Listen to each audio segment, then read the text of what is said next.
Nabi Isa alaihissalam katan. Kita katan? Ya. Kristen katan tak? Tak. 1-0. Jadi dia bilang 1-0 itu adalah karena Yesus itu disunat atau dihatan ya, dihitan ya, begitu ya.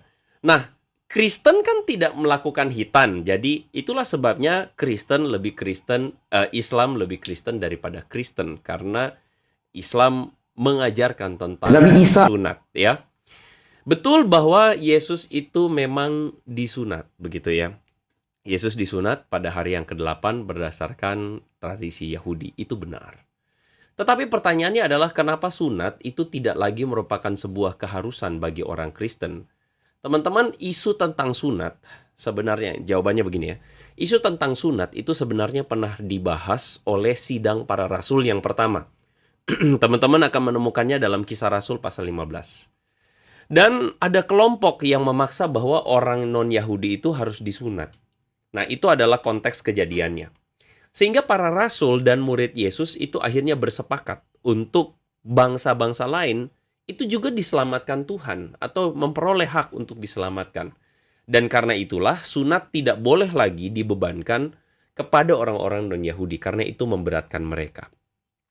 Nah, jadi dari sejarah ini kita akhirnya memahami kenapa orang Kristen tidak lagi melestarikan tradisi sunat secara umum atau secara keseluruhan. Meskipun memang sebenarnya masih ada tradisi Kristen yang melestarikan budaya sunat. Teman-teman bisa menemukan pada gereja-gereja ortodoks, misalnya gereja di Eritrea, yaitu salah satu daerah di Afrika Utara. Ada sebuah negara namanya Eritrea. Jadi gereja Eritrean Orthodox Tewahedo Church itu masih melestarikan sunat. Juga misalnya gereja Koptik di Mesir itu masih melestarikan sunat.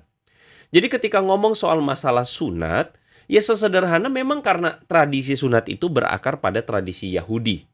Bahkan sebenarnya tradisi sunat itu bukan satu-satunya milik Muslim. Kalau misalnya saudara-saudara kita yang Muslim kegeeran bahwa Yesus sunat tuh, Yesus melakukan ajaran Islam. Tidak begitu Bambang, begitu loh. Karena sunat itu bukan satu-satunya milik Islam. Sunat itu teman-teman bisa melihat di gambar ya, di gambar ini ya. Ini adalah sebuah sebuah gambar atau relik yang berasal dari 2400 tahun sebelum Masehi di Mesir. Sunat itu sudah dilakukan di Mesir. Bahkan di Afrika Timur, sunat itu dilakukan untuk ritus peralihan kedewasaan seorang laki-laki. Misalnya di Oceania dan di Australia juga, pada suku aborigin, sunat itu dilakukan untuk peralihan kedewasaan dan juga ujian keberanian. Nah, pertanyaan kita adalah buat teman-teman atau saudara-saudara kita yang kurang minum air ini, ya, apakah karena mereka ini sunat lalu kemudian mereka Islam? Apakah karena mereka ini sunat lalu kemudian mereka itu Islam? Kayaknya lebay ya kalau misalnya mengatakan semuanya itu diklaim ya milik Islam, semuanya itu diklaim diambil begitu ya. Jadi poin saya betul begini ya, orang Kristen itu tidak mengatur atau tidak menekankan soal masalah sunat. Kenapa? Karena memang di Kisah Para Rasul pasal 15 itu sudah dijelaskan oleh keputusan para rasul dan murid Yesus. Mereka mengatakan tidak perlu membebankan soal sunat ya. Jadi Anda tolong bisa melihat dari perspektif Kristen kayak gitu ya. Nah, kalau Bro Lim Joyson ini mengatakan Yesus sunat, ini menunjukkan bahwa Islamlah agama yang paling benar. Maka pertanyaan saya satu nih.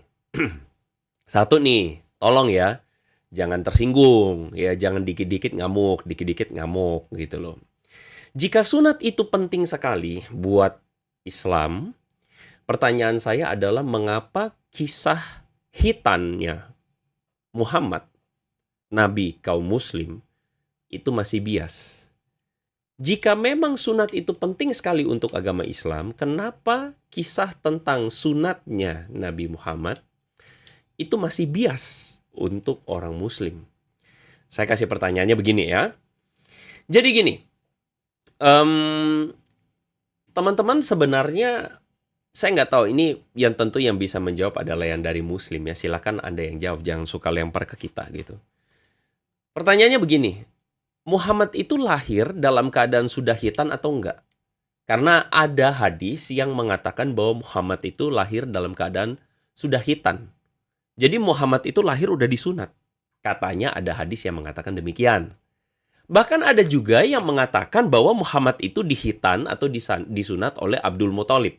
Itu adalah kakek dari Muhammad. Jadi ada dua versi nih. Versi pertama adalah katanya sudah dihitan, lahir itu sudah disunat. Atau versi kedua katanya Muhammad disunat oleh kakeknya Abdul Muthalib. Yang mana yang benar? Karena ada dua catatan. Jadi begini nih, polemikus muslim harus jawab. Atau bahkan ada kemungkinan ketiga, ini kemungkinan ya. Apakah jangan-jangan Muhammad memang tidak pernah dihitan atau disunat? Nah jadi begini, soal sunat ini kalau memang ini penting, harusnya ada yang benar nih. Harusnya ada yang jelas-jelas dikasih tahu kepada kita. Muhammad ini disunatnya bagaimana? Apakah lahir sudah disunat? Ataukah disunat oleh kakeknya? Ataukah jangan-jangan memang Muhammad tidak pernah disunat? Sekali lagi ini bertanya. Ya, sekali lagi yang berhak untuk menjawab adalah kaum polemikus muslim sendiri. Karena menurut saya ya mereka lebay dalam hal sunat, menyunat ini. Karena mengatakan Yesus disunat, lalu ke orang Kristen kok tidak disunat. Yang kedua, Islam benar karena katanya Yesus berpuasa. Betul. Hah? Kita puasa, dia puasa tak secara umum? Tak. 2-0. Betul. Yesus puasa. Mereka puasa enggak? Enggak, 2-0 katanya. Karena katanya Islam itu berpuasa. Nah, jadi begini, Bro Lim Joy Sun. Tradisi puasa itu bukan milik Islam secara eksklusif. Jadi kalau misalnya dia mengatakan soal puasa, Yesus mengajarkan puasa, Kristen tidak puasa, bla bla bla bla bla. Seakan-akan Islam itu karena Yesus mengajarkan puasa, maka Islamlah yang benar karena Islam juga mengajarkan puasa. What? Tradisi puasa itu bukan hanya milik Islam secara eksklusif. Hinduisme juga mengajarkan, ada yang mengajarkan berpuasa. Lalu kemudian dari Buddhisme juga mengajarkan berpuasa untuk menahan lapar, untuk menahan atau bahkan untuk mencegah keinginan begitu ya. Bahkan Kristen juga memiliki tradisi puasa. Jadi kata siapa kalau Kristen itu tidak punya tradisi puasa? Kristen juga memiliki tradisi puasanya, terutama misalnya menjelang Jumat Agung, ya, menjelang minggu-minggu sengsara. Kristen punya tradisi untuk berpuasa, untuk berdoa, berpuasa, untuk memberi dan sebagainya. Jadi jangan dianggap berpuasa itu eksklusif milik Islam saja.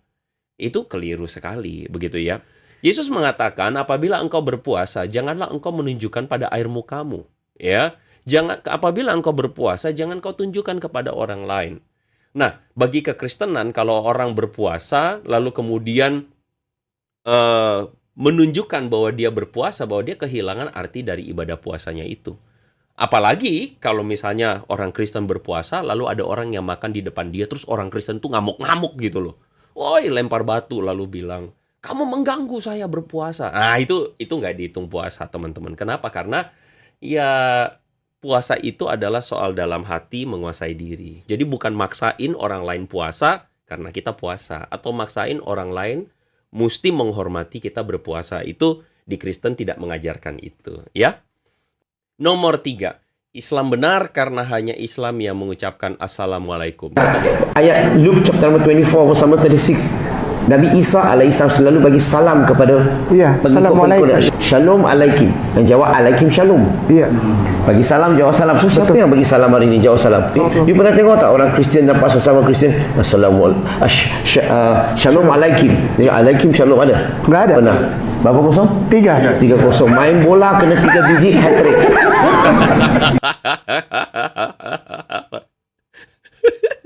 Bukan hanya Kainama yang ketawa, bukan hanya Ariesto yang ketawa. Saya juga ketawa ya. Katanya main bola udah kena 3-0, hat-trick katanya. Katanya hat-trick loh teman-teman. Kenapa? Karena Yesus itu memberi salam ya, Shalom alaihim. Sedangkan orang Kristen ada nggak yang memberi salam? Oh, nggak ada, kata Kainama ya. Kata Ustadz Kainama mengatakan orang Kristen tidak memberikan salam. Lalu kemudian mereka ketawa-ketawa bahwa hanya Islam yang melanjutkan Assalamualaikum, Waalaikumsalam. Saya nggak tahu teman-teman mau komen nggak? Katanya orang Kristen tidak memberikan salam ya. Inilah kenapa saya bilang ini argumen jeplak. You know the meaning of jeplak? Jeplak itu bahasa Jawa ya. Di mana asal jeplak itu pokoknya asal ngedabrus, asal keluar mulut, asal keluar perkataan, ngomong aja, tapi kemudian sebenarnya nggak dipikirkan, disambung-sambungi asal-asalan. Teman-teman, ketika dikatakan Lukas pasal 24 ayat 36, tadi tulisan di Hagia Sophianya salah itu ya, ayat 29, sebenarnya 36. Teman-teman, Lukas pasal 24 ayat 36 itu betul bahwa Yesus itu memberikan salam ya, damai sejahtera bagimu. Konteksnya adalah waktu itu Yesus memunculkan atau menampakkan diri kepada murid-muridnya.